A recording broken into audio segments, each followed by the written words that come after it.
तो अब आपने थोड़ा सा समय भी इसमें देना पड़ेगा, क्योंकि यार नींद तो दुश्मन है। अब तो हम चलो मस्ती मार लेंगे, सो जाएंगे, कोई ना उठावेगा सवेरे तक, फिर बनाएंगे कुत्ते गली में सोएंगे, 1 सेकंड नहीं सोने दे कोई। कभी कोई बैल आ रहा है, कोई मोटरसाइकिल ड्र करेगा, वो फिर देख के भागेगा, फिर कोई ना सोने दे आपको। तो अब थोड़ी सी नींद को कम करके हम सावधान होकर डर के ये ज्ञान ग्रहण करें।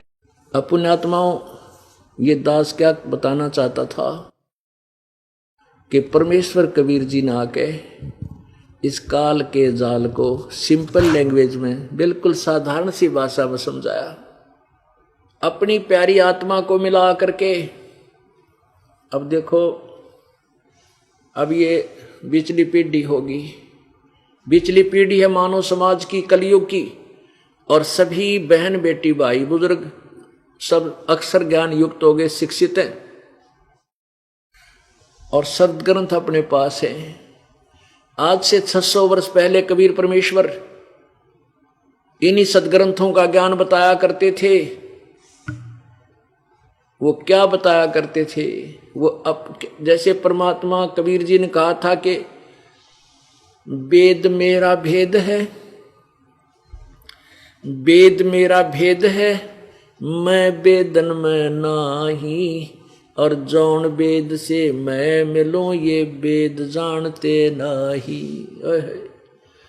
वेद मेरा भेद है, ये सभी वेद जितने भी ये ज्ञान हैं, ये चारों वेद कहते मेरा भेद है, मेरे विषय में जानकारी दे रहे हैं। लेकिन जौन वेद से, जिस वेद से मैं मिलूं वो ये वेद जानते ना, क्योंकि पवित्र गीता जी अध्याय नंबर 4 के श्लोक नंबर 34 में कह दिया गीता ज्ञान दाता ने कि मैंने जो ज्ञान बताना था मैं बता रहा हूं, और लेकिन उस परमात्मा के विषय में जानना तो उन तत्वदर्शी संतों की खोज कर ले। इससे सिद्ध है कि गीता जी का ज्ञान कंप्लीट नहीं है। अब ओम तत्सत ये सांकेतिक मंत्र है, ओम तत्सत जाप करने का नहीं है। ओम मंत्र ब्रह्म का है, तत् मंत्र परब्रह्म का है, और सत मंत्र ये पूर्ण ब्रह्म का, परम अक्षर ब्रह्म का है। तत् और सत ये गुप्त है। ओम तत्सत ये जाप नहीं है। इसकी 3 विधि से सिमरण होता है इसका, ये 3 मंत्र का जाप बनेगा। और पहला मंत्र ओम और सत तत् ये सांकेतिक दास बताएगा, ये दोनों मिलकर सतनाम बनेगा, और फिर सारनाम आपको दिया जाएगा। सत जो सत है वो और जोड़ा जाएगा, फिर ये सत जो एक अक्षर है ये पार करेगा, आपको सतलोक ले जाएगा। और ओम तत्सत ये एक छुड़ावेगा, एक मिलावेगा। तो ये तीनों मंत्र का जाप से आप मोक्ष होगे, वो गीता ज्ञान दाता नहीं जानता। इसलिए इसी प्रकार यजुर्वेद अध्याय नंबर 40 के श्लोक नंबर 10 और 13 में यही कहा है कि कोई तो परमात्मा को उत्पन्न होने वाला यानी जन्म लेकर आने वाला कहता है, कोई कहता है वो निराकार है, जन्म लेता ही नहीं, वो तो आकार में नहीं आता। कहते इस ज्ञान को भी तत्वदर्शी संतों से पूछो, वो बतावेंगे। तो पुण्यात्माओं, इससे सिद्ध है कि वेद ज्ञान और गीता ज्ञान इनकम्प्लीट है, लेकिन गलत नहीं कह सकते, इनको रॉन्ग नहीं है। जैसे 10वीं तक का सिलेबस 10वीं तक का ही होता है, लेकिन वो BA का नहीं है, यानी कंप्लीट पढ़ाई का नहीं है वो। इसी प्रकार परमात्मा ने ये पहले ज्ञान कहा था, वेद मेरा भेद है, मैं वेदों में नाही, मैं इन वेदों में नहीं, अर्थात मैं मिलो वेदन से नाही, मेरी प्राप्ति वेदों में वर्णित विधि से नहीं हो सकती। और जिस वेद से मैं मिलो ये वेद जानते ना, जिस ज्ञान से मेरी परमात्मा की महिमा की वाणी कबीर वाणी है। इस कबीर वाणी में परमेश्वर ने आके स्वयं ही निर्णायक ज्ञान दिया है, कंप्लीट नॉलेज दे रखा। कहते वो इन चारों वेदों में है नहीं, वो वेद जानते ना। अब देखो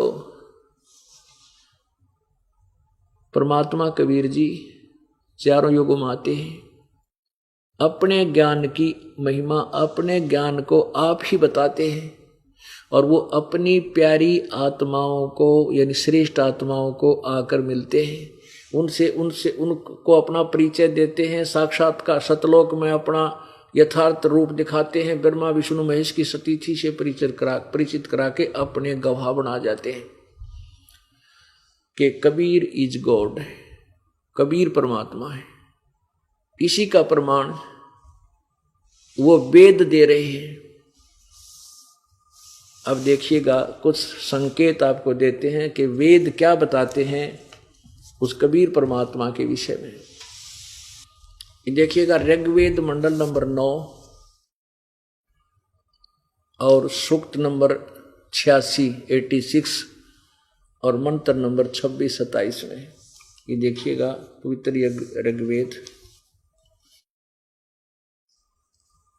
ऋग्वेद मंडल नंबर 9-10। यहाँ देखिएगा ये कहाँ से प्रकाशित है। प्रकाशक है सर्वदेशी कार्य प्रतिनिधि सभा, मैरिज सिद्धांत भवन, रामलीला मैदान, नई दिल्ली। यहाँ देखिएगा अध्याय नंबर 9 और सूक्त नंबर 86 और इसके मंत्र नंबर 27 में। कितना निर्णायक ज्ञान दिया है भगवान। ऋग्वेद मंडल नंबर 9 सूक्त 86 मंत्र 26 में, यज्ञ करने वाले यजमान के लिए परमात्मा सब रास्तों को सुगम करता हुआ उनके विघ्नों को यानी आपत्तियों को मर्दन करता हुआ नष्ट करता है और उनको पवित्र करता हुआ और अपने रूप को सरल करता हुआ। अपना जो वास्तविक रूप है परमात्मा का वो बहुत तेजों में है, उसको हल्का कर लेता है मनुष्य। अच्छा, वह कांति में परमात्मा कबीर। ये देखो यहाँ कबीरतो, हम इसको कबीरतो कहते हैं, कबीर। इन्होंने इसको कबीर लिख दिया, हम इसको कबीर बोल दें, कबीर है। यहाँ लिख दे हुआ परमात्मा कबीर है, बस साढ़ा सर्वज्ञ की जगह कबीर लिख दे। अब जैसे ये यजुर्वेद है, ये क्या करते हैं व्याकरण के चक्कर में अपना ये सारा ज्ञान बना देते हैं। अब देखो ये यजुर्वेद है, ये पवित्र यजुर्वेद है, ऊपर रह लगा है, इसके यहाँ 2 अपसर्ग लगा दें या ऐसे रह लगा कर नीचे हलंत लगा दें। यजुर्वेद अलग अलग करके भी हम पढ़ सकते हैं। यदि 2 अपसर्ग लगा दें तो भी ये पुस्तक यजुर्वेद ही बोली जाएगी जब जहाँ इस यजुर्वेद का ज्ञान होगा। तो ऐसे ही ये कबीर देव है। यहाँ इन्होंने लिख दिया कि वह अपने यजमान माने अपने पुजारियों का, अपने भक्तों का के सब रास्तों को सुगम करता हुआ और उनके विघ्नों को नष्ट करता हुआ मर्दन करता है और वह पवित्र करता हुआ है। फिर देखिए ये कबीर तो ऋग्वेद मंडल नंबर 9 सूक्त 86 का मंत्र 26 है। यज्ञ करने वाले यानी साधना करने वाले के लिए परमात्मा सब रास्तों को सुगम करता हुआ उनके विघ्नों को, उनके दुख संकटों को मर्दन करता है, नाश कर देता है और उनको पवित्र करता हुआ और अपने रूप को सरल करता हुआ। तेज पुंज तंदे धर कैसवी धम को भेंटी, हल्का तेज पुंज का शरीर बनाकर आता है। वह कांतिमान परमात्मा कबीर है। वो कबीर, यहाँ कबीर लिख दे, सर्वज्ञ। कवि कोई सर्वज्ञ वास्ते ही कभी सर्वज्ञ नहीं हो सकता। यहाँ कबीर का अर्थ हम कबीर ही लिख दें। कबीर विद्युत के समान यानी अति शीघ्रता, जैसे बिजली चमक्या करे 1 सेकंड में यहाँ लेती है, समान क्रीड़ा करता हुआ वर्णीयम पुरुषों को, वर्णीय माने श्रेष्ठ पुरुषों को, अच्छी आत्माओं को प्राप्त होता है, उनको आकर मिलता है। आगे देखो अब 27 में, प्रेम की वे सैकड़ों धाराएं जो नाना रूप में सथित हो लाभ कर रही हैं परमात्मा, ये परमात्मा को प्राप्त होती हैं। प्रकाश पुंज परमात्मा को बुद्धियां विषय करती हैं। जो परमात्मा ध्यूलोक यानी ऊपर तेजों में लोक के तीसरे पृष्ठ पर विराजमान है, एक देशीय है, एक स्थान पर रहता है और प्रकाश स्वरूप है, उसको बुद्धियां प्रकाशित करती है। अब जैसे ये अनाड़ी महर्षि दयानंद कह का बेरा नहीं था, महर्षि की पदवी पाया, कहते भगवान सर्वव्यापक है, एक देशीय नहीं है, किसी वेद में नहीं लिखा है कि भगवान एक देशीय है। अरे ये 100 जगह बता रखा है वेदों में, 36 जगह। अब इससे सिद्ध है कि वो परमात्मा अपने श्रेष्ठ भक्तों को आकर मिलता है और अपने ज्ञान का प्रचार करता है। अब देखिएगा 82 में सूक्त नंबर, ऋग्वेद मंडल नंबर 9, ऋग्वेद मंडल नंबर 9 सूक्त 82 82 में मंत्र नंबर 1 यहाँ से प्रारंभ होता है। सोम सर्व उत्पादक प्रभु, सोम माने अमर परमात्मा होना चाहिए, प्रकाश रूप स्वरूप, सद्गुणों की वृष्टि करने वाला, पापों के हरण करने वाला। देख वो मोटे दिमाग का दान का बोला पाप अक्षमानी होते, 100 जगह लिख रखा है वेदों, पापों का नाश करने वाला, हरण करने वाला, वह राजेव, राजा के समान, राजेव राजा की तरह, लाइक ए किंग, यानी मनुष्यों में श्रेष्ठ होता है वो, राजा के समान। ये देखो पृष्ठ 269 पर, ये 270 पे, राजा के समान दर्शनीय है, दर्शनीय है। वह पृथ्वी आदि लोकांतरों के चारों ओर शब्दमान हो रहा है। वह वर्णीय पुरुषों को, श्रेष्ठ भक्तों को, वर्णीय श्रेष्ठ भक्तों को, पुरुषों को, यानी दृढ़ भक्त हैं, जो दृढ़ भक्त हैं, जो दृढ़ भक्त हैं उसको पवित्र करता हुआ प्राप्त होता है। उनको मिलता है करके, उनको पवित्र करता हुआ, उनको, क्योंकि परमात्मा ही हमें साफ करेगा। जिस प्रकार विद्युत स्नेह वाले स्थानों पर आदि आदि, ये हमने अपना ये असली उद्देश्य देख रहा हूँ, परमात्मा श्रेष्ठ भक्तों को आकर मिलता है यहाँ पर। अब वो पहला पड़ा, अब दूसरा, हे परमात्मा उपदेश करने की इच्छा से आप, यानी तत्व ज्ञान देने के लिए आप महापुरुषों को प्राप्त होते हो, यहाँ के उन पुण्यात्माओं को मिलते हो, यानी सच्चा ज्ञान देने के लिए। और आप अत्यंत गतिशील पदार्थ के समान, यानी अतीत कहते पहुंचूंगा क्षण एक में, एक क्षण में पहुंच लूंगा, धन भगत जन अपने के काज के समान हमारे आध्यात्मिक यज्ञ को प्राप्त होते हो। ओहो, यानी और वह कबीर, ये देखो यहाँ भी इन्होंने डंगा फेर कर दिया, ये कबीर, ये ऊपर लग गया कबीर वेदस्या। अब वेदस्य का अर्थ देखो कि है, इन की बुद्धि देख लो, यहाँ लिखा है वेदस्य मन उपदेश करने की इच्छा से, यहाँ लिखना कबीर वेदस्य, वो कबीर परमात्मा उपदेश, कबीर परमा, यहाँ लिख देना था कबीर परमात्मा उपदेश करने की इच्छा से महापुरुषों को प्राप्त होते हैं, इतना लिखना था। लेकिन इन्होंने तड़ंगा करने का मतलब था ज्ञान था कोई ना, यो कबीर है, ऊपर रह लग गया इसका, ये प्रिंट में थोड़ा सा गड़बड़ रह रही है, कबीर है ये, क्योंकि इन्होंने यहाँ लगाया यो रह, यहाँ कबीर है,